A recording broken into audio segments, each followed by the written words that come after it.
I've got a relatively small joinery shop. It's about 10 metres by 5 metres.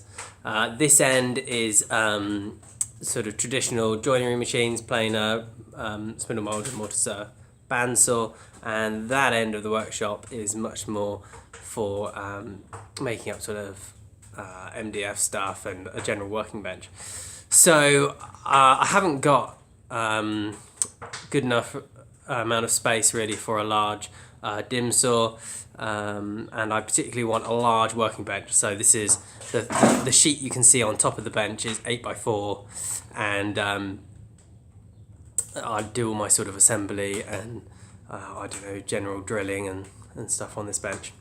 So I decided, well, initially when I started off, I simply used the Festool rail saw, and you know, like I guess most people, used a pencil and a tape measure to mark out even a roofing square to sort of check for square. And then I thought there would be a more efficient way by using, instead of a taper tool, using rulers that are mounted around the bench and little wooden blocks that act as stops for the rail. So I bought some of this standard track for jig making, and then made up just these little wooden stops out of some oak, spare oak that I had kicking around. They fit on like so, little washer and sort of wing nut to go on top, and that forms, though it's a little bit clunky at times, that forms my stop. As you can see, I've set some up already to demonstrate, and then the bench itself is just a bit of 18mm MDF as a sort of cover board, which I'll change every few months once I've cut it to pieces basically, and then a bit of birch ply that's a few mil higher than that I'll then butt my board up against, and that acts as like my zero line. So the first thing I'll do is put a board on and rip it to width.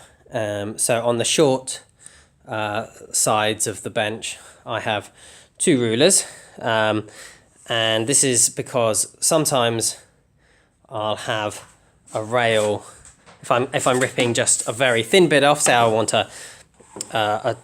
I don't know, to rip 50mm off or something like that, then I can put, or this block is actually set up to 110mm, so if I was cutting that, then I'd put my board on and put the rail this side. As you can see, the gap left between the saw cut and the and my stop is 110mm. Or if I'm ripping a wider piece, then I'll then go to this ruler, and the block has to be in this rotation, and this is set to 790, as you can see, and then the rail of course goes on the other way, and then you can see that between the saw cut and the stop is 790, and I'll rip to width. So normally I'd cut a full sheet, but just for ease I'll use this small board. So typically I'd trim this edge, and I'd probably do that by putting my, let's say that I'm wanting to cut that 110mm width. I'd put my rail up against the two blocks. I'd then push my board back so that there's sort of 5 or 10mm, I just do it by eye, it doesn't matter, this side of it. I can then trim that with the saw, and then I can pull the board through and push it up against the stop, and I've got a nicely straight trimmed edge up against there now that I know won't have any imperfections like the edge of a board would.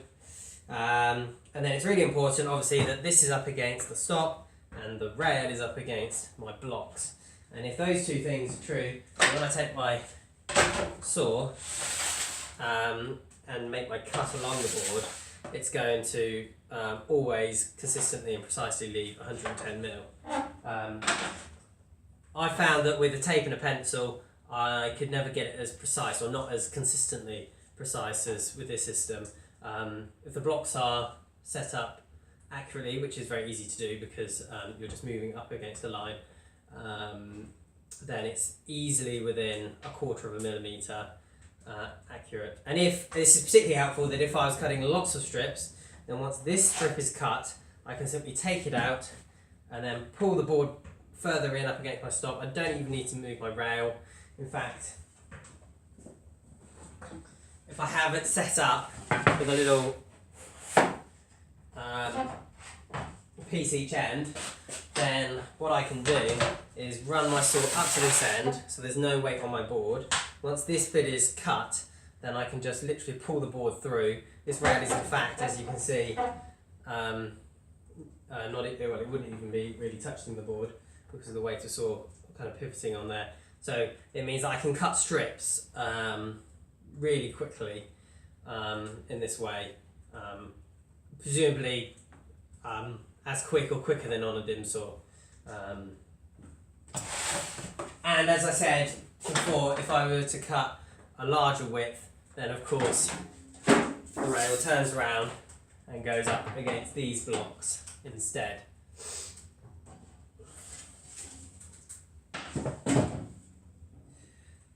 So once that's done, and I've got my boards all in a rip to their widths, and then need to cut each width to length.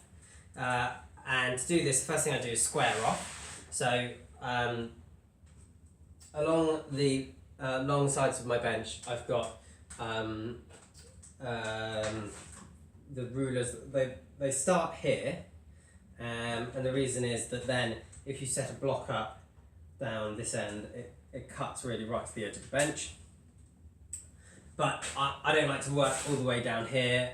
It's not practical for various reasons. Bits fall off on the floor and such like. So for the vast majority of my cutting to length, when I'm cutting something that is 1.25 metres or shorter, I set up my blocks in the middle here. And they are set up on the 10mm marker.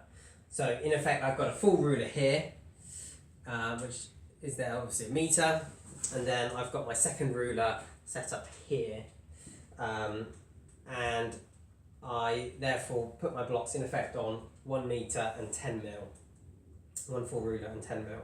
And the reason for that is that if I set them up on the sort of zero line between the rulers, it's much more difficult to precisely see where that is, whereas the line on the 10mm mark is very clear to set my blocks up.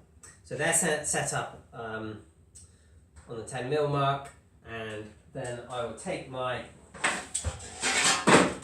shorter rail, which by the way is 1.5 metres. I don't think Festool sell 1.5, so I cut down an old 8-foot rail that I didn't need anymore, so that it's long enough. And then I'll just take off 5 or 10mm off of this edge, which will square it. Obviously I've worked really hard to make sure that my rulers are calibrated properly so that it cuts square to this sort of fence. And then once that edge is cut and trimmed, I'll then turn round my board and put on this bit of plywood and this bit of plywood. Between the edge and this piece here is the exact width of the rail minus 10mm. That's the reason the minus 10mm is because these blocks are not set up at 0, they're set up at 10mm. And so what it means is then this set of blocks are set up at the measurement I want this to be, the length of this board, which in this case is 310mm. That then goes up hard against those blocks, which gives me a stop to push my board up against. The rail goes on and I can cut across the width. And then of course, if I've got multiple cuts at that width, which is when it really comes into its own, I can just lift this piece out, shunt the board over, and off we go again. I would probably for most of my cutting, this is the bit that I like least out of the whole setup, because every time I want to change the length measurement, I have to run around to that side of the bench and then run around to this side of the bench to set my blocks up. What would be better for most of the cutting I do is, instead of having this board, have a T-track set far enough into the bench that I'm not going to cut into it, and to have a single stop that I move, I don't know, maybe it would be here or something, move along that T-track. I guess it would have to have a ruler as well, buried in the bench deep enough in that I'm not going to cut into it, and then that stop would be a single thing that I could move. Or I guess even more ideal than that, so there's nothing on the bench, I'd have some sort of block that sort of overlapped onto the bench to locate it. But basically my point is that for most of my cutting it would be much better, because it's being held square against this edge, to have a single stop rather than two with a board between. It's just a really clunky setup. The time it would come into its own though, this setup, is if I had, let's say, lots of thin pieces that I was all cutting to length, then I could put the board on and stack them up. Let's say I've got 10 or whatever pieces that are all 40mm wide or something. I could stack them all up and cut them all at once, and it would be really fast. So perhaps in that scenario this system would be better.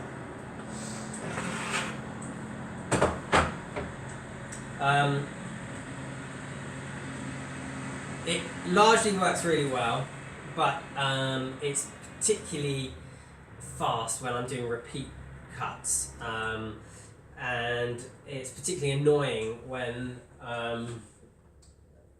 sometimes in moving blocks around, I've got to put the saw at the side, albeit with a cable and an extractor hose.